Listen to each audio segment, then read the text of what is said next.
Hello everyone, welcome back to my channel humanities. आज हम cover करने वाले हैं unit number 6, colonial economy and agriculture.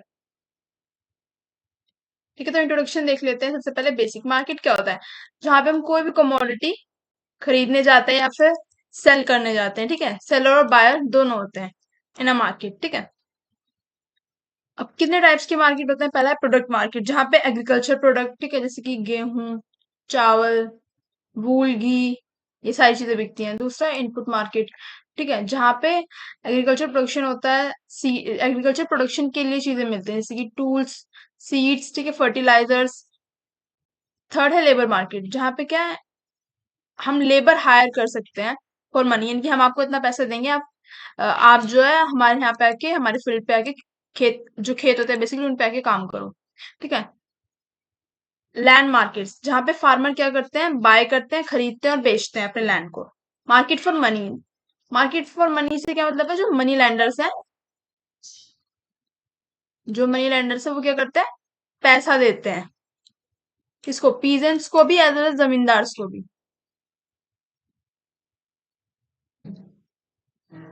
जैसे कि हमने देखा कि जो ब्रिटिश गवर्नमेंट थी, उसने अपने आप को स्टैब्लिश कर लिया था डिफरेंट पार्ट ऑफ इंडिया और इम्पोज कर दिए थे हैवी टैक्सेस। ठीक है, अब इन टैक्सेस को फिक्स करने के लिए बेसिकली वो दो चीज देखती थी। पहला, कि कितना जो है पे करेंगे, जो पीजेंट्स हैं या जमींदार्स हैं वो कितना टैक्स पे करेंगे। सेकंड, कि कितना अमाउंट जो है हमें फिक्स कर देना चाहिए। ठीक है, दो चीजों का ध्यान ध्यान रखा किसने, ब्रिटिश गवर्नमेंट ने। ठीक है, कमर्शलाइजेशन अंडर द ब्रिटिश। अब जो ब्रिटिश कंपनी थी वो कैसे आई थी, मुगल जब डिक्लाइन होने लगा मुगल्स का। ठीक है, मुगल्स का जब डिक्लाइन होने लगा, एक सेकेंड, ऐसे समझो, डिक्लाइन होने लगा जब किसका, मुगल्स का, तब ब्रिटिश इंडिया कंपनी ने क्या के लिए अपनी रूट्स जमा ली। ठीक है, डिफरेंट पार्ट ऑफ इंडिया। ठीक है, कहाँ कहाँ इन्होंने एक्वायर की टेरिटरी, साउथ इंडिया में, ठीक है, बंगाल में, यहाँ पे जी होगा, बंगाल, बिहार, कोस्टल उड़ीसा इन ईस्ट। ठीक है, और ये सब एरिया थे, एरिया कैसे थे, जहाँ पे रिच एग्रीकल्चर, जहाँ पे फर्टिलिटी बहुत अच्छी थी। ठीक है, मिनरल्स बहुत ज्यादा थे। ठीक है, रिच सॉइल जो थी बहुत ज्यादा रिच थी इन मिनरल्स। ठीक है, और इवन यहाँ पे ट्रेड भी बहुत ज्यादा अच्छा था। ठीक है, तो कंपनी ने उन्हीं एरियाज को क्या बनाया, अपना एक तरीके से निशाना बनाया, जहाँ पे ट्रेड बहुत अच्छा हो सके। ठीक है, effect of the export trade on agriculture. Company ने रियलाइज किया कि अगर हमें इंडियंस, जो इंडियन पीजेंट्स हैं या जो जमींदार हैं, उनके साथ अगर एक ट्रस्ट बिल्डअप करना है, तो एग्रीकल्चर जो है सबसे सेफेस्ट लाइन है। कि हम क्या करेंगे, यहाँ से रॉ मटेरियल ले जाएंगे और यहीं पे आके, इंडिया ही की मार्केट में आके, उस रॉ मटेरियल का फिनिश प्रोडक्ट बना के बिकेंगे। जैसे कि ये लोग क्या करते थे, यहाँ से कॉटन ले जाते थे। ठीक है, कॉटन ले गए और उसी का कपड़ा बना के, वहां पे इंडस्ट्रीज होती थी, उसका कपड़ा बना के लाके इंडिया में बेचते थे इन डबल रेट। सोचो, आप रॉ मटेरियल लेके जा रहे हो उससे भी हाफ रेट में, और उसी के डबल रेट में आप आके जो आपने मार्केट भी इंडिया को ही बना लिया, वहीं के लोगों से जो को आप एक्सप्लॉइट कर रहे हो। ठीक है, इसके बाद हमें क्या देखने के लिए मिला, ट्रायंगुलर ट्रेड। ठीक है, ट्रायंगुलर ट्रेड देखने के लिए मिला बिटवीन, एक सेकेंड,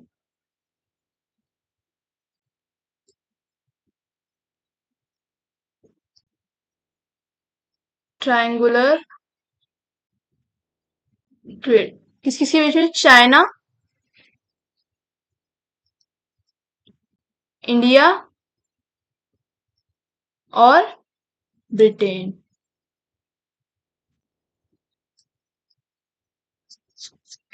अभी ट्रायंगुलर ट्रेड क्या था, तो जो चाइना थे ना, चाइना से ये लोग क्या खरीद, जो ब्रिटेन थे, जो ब्रिटिशर्स थे, चाइना से क्या खरीदते थे, टी, और टी खरीदते थे। अब वो टी, चाय को, जो चाय खरीदने के लिए इन्हें क्या देना पड़ता था इन रिटर्न, जैसे कि हम कोई भी चीज खरीदेंगे तो ऑब्वियसली बात है, हमें उसके लिए पे करना पड़ेगा। तो पे किसके रूप में करते थे, सिल्वर, यानी सिल्वर दे देते थे चाइना को टी खरीदने के बदले में।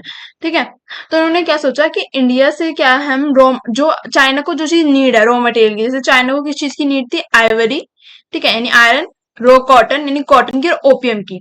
ठीक है, ओपियम एक तरीके से नशे नशे का पदार्थ होता है। ठीक है, ओपियम, इन तीनों चीज की डिमांड चाइना में बहुत ज्यादा थी। तो इन्होंने क्या किया ना, यहाँ से इंडिया से क्या किया, ये रॉ मटेरियल खरीदा और उसको चाइना में ले जाके किसके एक्सचेंज में दिया? सिल्वर ना देकर, सिल्वर को ना देकर, बिकॉज सिल्वर बहुत प्रीशियस चीज थी, इसको ना देकर इन्होंने क्या किया, यहाँ से रॉ मटेरियल ले जाके चाइना को दिया, जिसकी डिमांड थी, उसके बदले में ये लोग टी लेते थे। ठीक है, इसी को हम क्या कहते हैं? ट्रायंगुलर ट्रेड कहते हैं। The selection of the commercial crop, यानी कि अब कौन कौन सी क्रॉप्स थी जिनको इन्होंने सोचा कि हाँ ये क्रॉप्स हमें बेनिफिट देंगी। ठीक है, इंडिगो, इंडिगो बेसिकली वो क्रॉप, नील की खेती करना जिसे कहते हैं। ठीक है, इंडिगो से क्या करते थे, जो कपड़े होते हैं ना उनको डाई किया जाता था, कॉटन, ठीक है, सिल्क, ओपीएम और पेपर। ठीक है, indigo was a textile dye, जैसे कि मैंने आपको बताया। टी कल्टीवेशन भी इन्होंने क्या कर दिया था, 1840s तक इंट्रोड्यूस कर दिया था इन इंडिया, जिसके लिए इन्हें चाइना पे डिपेंड ना होना पड़े। ठीक है, अब इफेक्ट क्या हुआ कमर्शलाइजेशन के, यानी जो कमर्शलाइजेशन किया, कमर्शलाइजेशन का बेसिकली मतलब क्या था, ये बेसिक मतलब समझो पहले, कि इंडिया में पहले क्या हुआ था, जो लोग होते थे वो खेती करते थे ना, तो वो सिर्फ फूड क्रॉप्स उगाते थे, यानी कि सिर्फ अपने जितना सफिशिएंट है अपने घर के खाने के लिए उतनी वो खेती करते थे, अगर कुछ सरप्लस बच गया तब वो उसे मार्केट में जाके बेचते थे। बट जब ब्रिटिशर्स आए तो इन्होंने यहाँ पे कमर्शलाइजेशन कर दिया, यानी फूड क्रॉप्स की जगह कैश क्रॉप्स जो है खेती करवाने लगे, कल्टीवेशन कराने लगे उसका, जिससे किसका फायदा हुआ? ब्रिटिशर्स का फायदा हुआ, ऑब्वियसली इंडियंस का तो कुछ फायदा नहीं हुआ, इन्होंने एक्सप्लॉइट किया, इतने ज्यादा हैवी टैक्सेस लगा दिए। पहला एम्पावरमेंट, तो इसका इफेक्ट क्या हुआ इंट्रोड्यूस करने का, कि पॉवर्टी आई बहुत ज्यादा। ठीक है, पॉवर्टी मतलब होता है एम्पावरमेंट का। ठीक है, पॉवर्टी है, British was to produce good for export to Europe so that funds. अब इनका मेन मोटिव देखो इंडिया में आने का यही था कि यहाँ से पैसा लें, जो भी ये टैक्स जो है जो भी टैक्स जो ये वसूल रहे हैं इंडियन पीजेंट से, यहाँ से पैसा लें और कहाँ अपने होमलैंड को इनरिच करें। ठीक है, इनका मेन मकसद यही था कमर्शियल क्रॉप्स को जो है रिड्यूस करने का, कि एक्सपोर्ट यहाँ से बढ़े और हम किसको रिच करें? अपनी कंट्री को, रेदर देन इंडिया।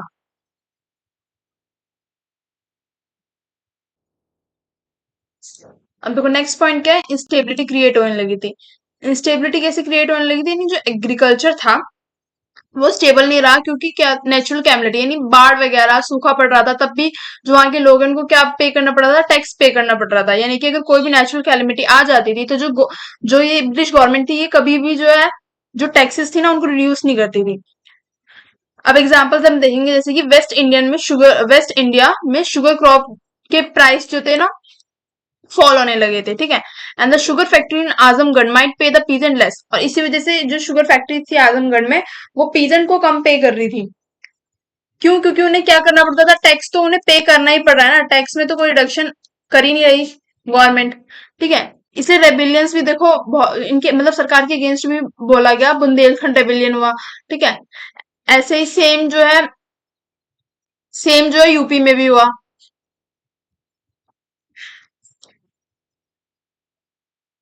ठीक है, जहां पे peasant were abandoning their land, जमींदार had suffered losses, money lender had been ruined because their loans have made not been repaid। यानी कि पीजन तो सफर कर ही रहे थे, क्योंकि वो अपने अपने लैंड को क्या कर रहे थे, बेच रहे थे।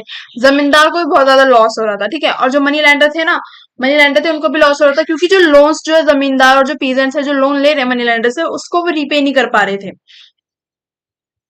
नेक्स्ट नेक्स्ट पॉइंट ये है कि 1830 और 1833 के टाइम में ऑलमोस्ट जितने भी बड़े बड़े फर्म्स थे ना जो एक्सपोर्ट कर रहे थे, ठीक है, ट्रेड कर रहे थे, वो बैंक हो चुके थे, यानी कि दिवालिया हो चुके थे बेसिकली, इनके पास कुछ बचा नहीं था।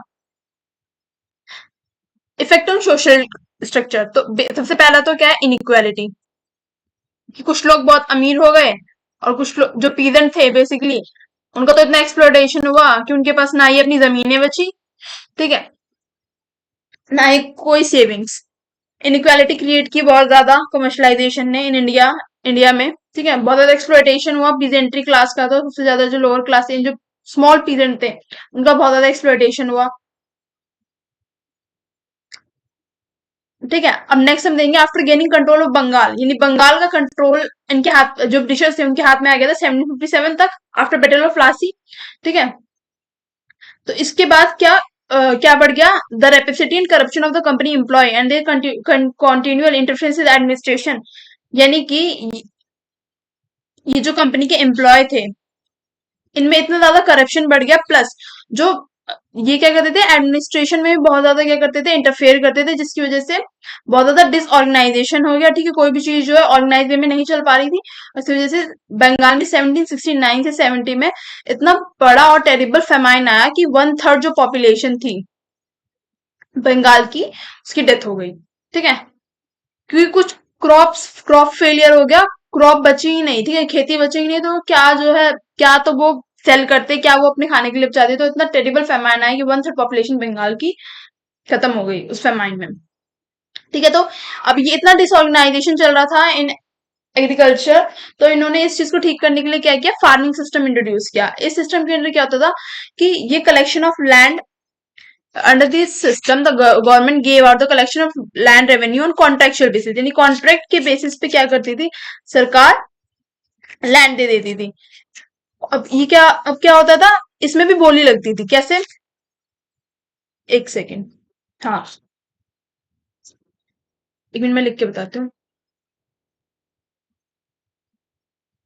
FS यानी कि फार्मिंग सिस्टम आया। ठीक है, इसमें क्या करती थी सरकार, कलेक्शन यानी बहुत सारे लैंड को दे देती कॉन्ट्रैक्ट बेसिस पे। अब बहुत सारे, अब जैसे आप सपोज करो आप बिल्डिंग कोई बनाने जा रहे हो, ठीक है, उसका कॉन्ट्रैक्ट आपको देना है किसी कॉन्ट्रैक्टर को, तो बहुत सारे कॉन्ट्रैक्टर आएंगे ना कि हम ये खर्चा लेंगे, इसमें आपकी बिल्डिंग बना देंगे। बहुत सारे कम में आएंगे, कुछ ज्यादा में आएंगे। ठीक है, तो ऐसी बहुत सारे कॉन्ट्रैक्टर्स आते थे। ठीक है, जो क्या करते थे, बिडिंग करते थे, ये बोली लगाएंगे ये सब कॉन्ट्रैक्टर। ठीक है, ये सब कॉन्ट्रैक्टर्स बोली लगाएंगे, और जिसकी हाईएस्ट बिड होगी, जो सबसे ज्यादा बोली लगाएगा कि हाँ मैं इस लैंड से आपको इतना टैक्स दूंगा, तो उसी जो कॉन्ट्रैक्टर को क्या दे दी जाती थी, उस लैंड की जिम्मेदारी दे दी जाती थी। ठीक है, लैंड की जिम्मेदारी दे दी जाती थी, और उसके बाद वो कॉन्ट्रैक्टर क्या करता था, पे करता था टू द गवर्नमेंट, ये जो ब्रिटिश ऑफिशियल्स थे उनको। अब इस सिस्टम में भी आगे आते आते बहुत ज्यादा ऑपरेशन, ठीक है, देखने के लिए मिला कि ये सिस्टम भी करप्ट होता गया। ठीक है, ऑपरेशन देखने के लिए मिला, करप्शन देखने के लिए मिला। ठीक है, तो ये सिस्टम भी एक प्रॉपर फेलियर था इन एग्रीकल्चर फील्ड। ठीक है, इस सिस्टम से भी कुछ ज्यादा कुछ स्थिति जो है सुधर नहीं पाई थी। ठीक है, अब हम नेक्स्ट टॉपिक है हमारा परमानेंट सेटलमेंट। ठीक है, तो परमानेंट सेटलमेंट क्या था, द परमानेंट सेटलमेंट इनेक्टेड इन 1793, यानी 1793 में इंट्रोड्यूस किया गया था बाय लॉर्ड कॉर्नवालिस। ठीक है, लॉर्ड कॉर्नवालिस ने क्या किया था, इसको इंट्रोड्यूस किया था।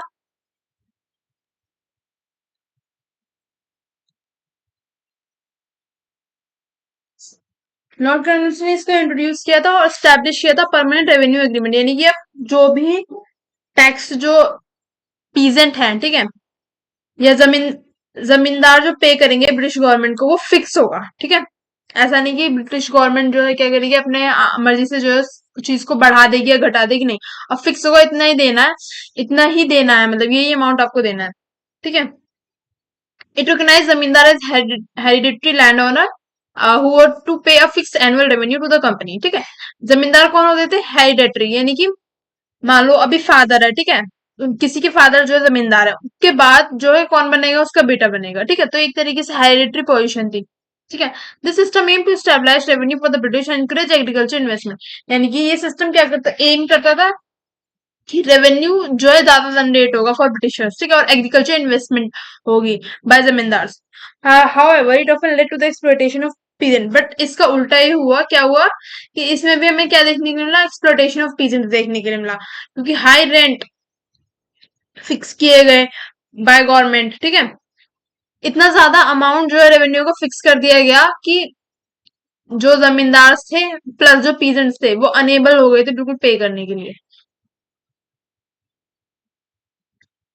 नेक्स्ट हम देखेंगे जमींदार की पोजीशन क्या थी ड्यूरिंग ब्रिटिश रूल। ठीक है, तो previously under the Mughal rule जमींदार ठीक है, तो जमींदार जो हुआ करते थे मुगल के टाइम में, वो क्या हुआ करते थे, रेवेन्यू कलेक्टर हुआ करते थे, यानी कि सिर्फ उनका काम क्या था, जो मुगल्स है, जो रूलर है, उसको रेवेन्यू कलेक्ट करके देना। प्रॉपर्टी यानी जिस जमीन से वो रेवेन्यू कलेक्ट कर रहे हैं उस पे उनका कोई राइट अधिकार नहीं होता था। पर जो आप ब्रिटिश रूल में देखोगे तो ब्रिटिश रूल में इनको राइट्स दे दिए गए थे, प्रॉपर्टी राइट्स दे दिए गए थे, यानी कि जो जमीन है वो भी उनकी है, उस जमीन से इन्हें बस अब रेवेन्यू जितना जो गवर्नमेंट ब्रिटिश गवर्नमेंट मांगेगी उतना रेवेन्यू जो क्या है जनरेट करके देना होता था। इवन ये भी देखने के लिए मिला है कि ये आर्मी वगैरह भी मेंटेन आर्मी वगैरह भी रखते थे। एक second.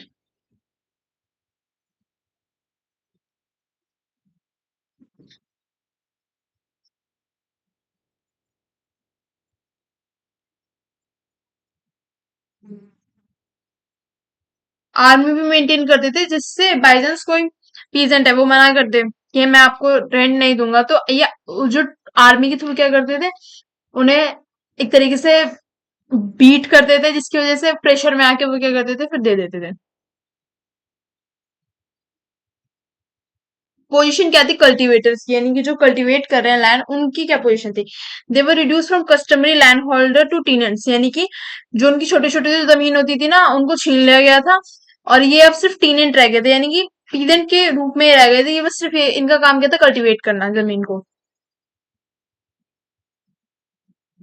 Subject to high rent, यानी कि जमींदार ने क्या किया था, इन पे बहुत ज्यादा हाई जो रेंट थे वो फिक्स कर रखे थे अपने प्रॉफिट कमाने के लिए, ठीक है, और जिससे वो कंपनी को टाइम टू टाइम पेमेंट करते रहे।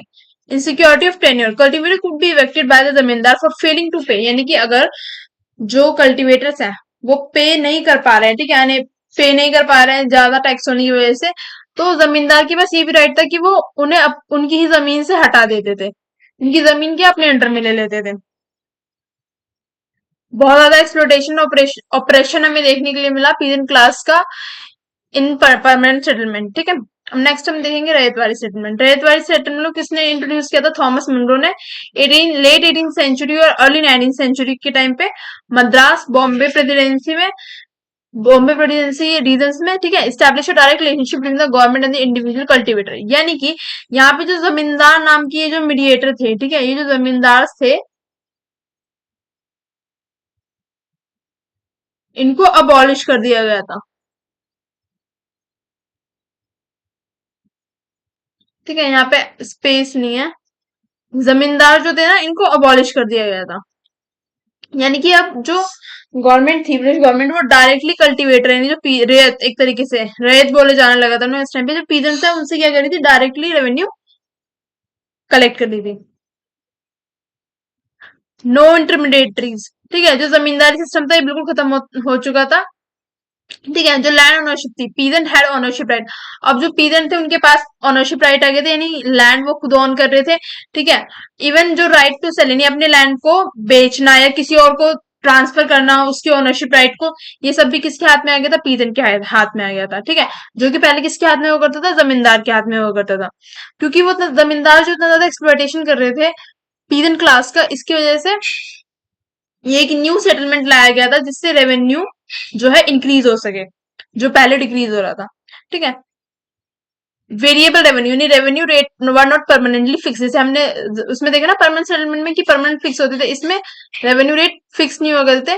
Typically the rate were around 50% for dry land, जो सूखी जमीन है उसके लिए 50% होते थे, और 60% फॉर वेटलैंड, ठीक है। सर्वे एंड असेसमेंट, लैंड को क्या किया जाता था, सर्वे किया जाता था, क्लासिफाई किया जाता था सॉइल के बेसिस पे, कि कहाँ की सॉइल जो है कितनी अच्छी है, उसमें कितनी प्रोडक्टिविटी है, कि कितना अच्छी जो है खेती हो सकती है, उसी हिसाब से वहां पे जो है रेवेन्यू फिक्स किया जाता था, जो रेट थे टैक्स के वो फिक्स किए जाते थे। इंडिविजुअल रिस्पॉन्सिबिलिटी, यानी ईच कल्टीवेटर, जो भी पीजेंट्स है उनकी इंडिविजुअल रिस्पॉन्सिबिलिटी होती थी पे करना रेवेन्यू को, ठीक है। अगर वो फेलियर हो जाते थे, यानी फेल हो जाते थे रेवेन्यू को जमा करने में, सबमिट करने में, तो उनको इवेक्ट कर दिया जाता था उन्हीं के लैंड से, ठीक है। अब इसके इफेक्ट क्या हुए, हाई टैक्सेस की वजह से ब्रिटिशर्स क्या करते, डिमांड कर रहे थे ज्यादा मनी, ठीक है, ज्यादा टैक्स डिमांड कर रहे थे, जिसकी वजह से क्या होते थे, जो पीरेंट्स थे उनको एविक्ट किया जा रहा था उनके लैंड से, ठीक है। Pay in cash, farmers had to pay in cash even if they did not sell much that year, यानी कि वो जो रेवेन्यू है उन्हें किस चीज में पे करना पड़ता था, कैश में, ठीक है। परमानेंट सेटलमेंट में हमें ये देखने के लिए मिलता है कि जो रेवेन्यू वो पे कर रहे थे ना, वो शेयर में पे कर रहे थे, यानी कि जो वो उगा रहे हैं उसी को वो एज अ कमोडिटी जो है, एज अ टैक्स जो है दे देते थे, बट यहाँ पे जो है एक नई चीज लाई गई थी कि अब आपको कैश में पेमेंट करनी है, ठीक है।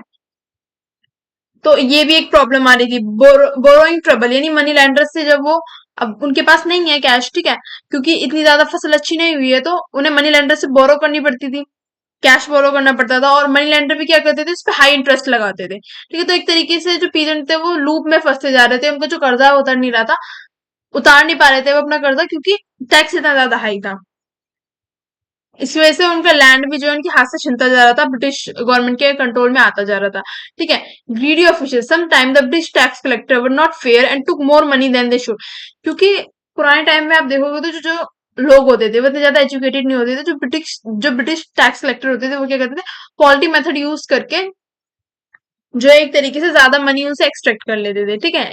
नेक्स्ट सिस्टम आया माहलवारी सिस्टम। माहलवारी सिस्टम इंट्रोड्यूस किया गया इन अर्ली 19th सेंचुरी, किन पार्ट्स में, नॉर्दर्न और सेंट्रल इंडिया में, ठीक है।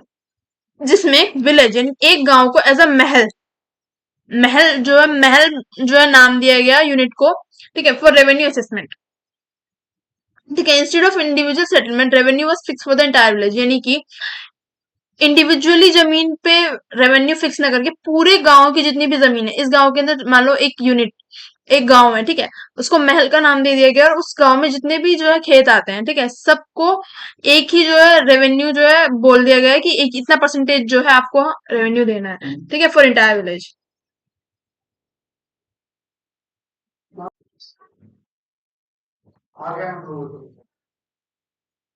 ठीक है, तो यहाँ पे हमें कलेक्टिव रिस्पॉन्सिबिलिटी भी देखने के लिए मिलती है। कलेक्टिव रिस्पॉन्सिबिलिटी मीन्स जो राइट रहेंगी, ठीक है, प्रॉपर्टी जो लैंड है उसकी राइट तो पीजेंट के पास रहते थे, बट जो पूरे विलेज की कलेक्टिव रिस्पॉन्सिबिलिटी बन जाती थी कि हमें क्या करना है, टैक्स पे करना है, क्योंकि पूरी विलेज का टैक्स एक ही बार जो है गवर्नमेंट को जाता था, ब्रिटिश गवर्नमेंट को, ठीक है। इफेक्ट क्या हुए, high and variable revenue demands, यानी कि बहुत ज्यादा हाई डिमांड जो है फिक्स कर दी गई थी यहाँ पे भी। कलेक्टिव रिस्पॉन्सिबिलिटी थी, जिससे जो अदर जो फार्मर्स थे ना, उन पे मान लो किसी एक फार्मर की जो है क्रॉप फेलियर हो गया, दो का फेलियर हो गया, तो जो अदर फार्मर थे ना उन पे क्या बन जाता था, प्रेशर बन जाता था, क्योंकि अब उन्हें रेवेन्यू डिमांड पूरी करनी है, पूरे विलेज के ऊपर ये रिस्पॉन्सिबिलिटी हो जाती थी, ठीक है। विलेज के जो हेडमैन थे उनकी पावरफुल, बट जो उनकी पावर थी वो बढ़ती जा रही थी। The village headman responsible for collection often became a powerful intermediary who could exploit the weaker peasant, यानी जो कमजोर पीजेंट है उनको जो ये हेडमैन होते थे, जो क्या करते थे, पे करते थे रेवेन्यू, ठीक है, on the behalf of all farmers, ठीक है, सब फार्मर्स के बिहाफ पे ये जो विलेज हेडमैन होता था, एक विलेज का पूरा जो हेड होता था, वो क्या करता था, रेवेन्यू जो है पे करता था गवर्नमेंट को, ठीक है। तो एक तरीके से यहाँ पे भी हमें क्या देखने के लिए मिल रहा है, एक्सप्लोटेशन देखने के लिए मिल रहा है पीजेंट्स का। Thank you for watching the lecture. Do like, share, comment, subscribe my channel.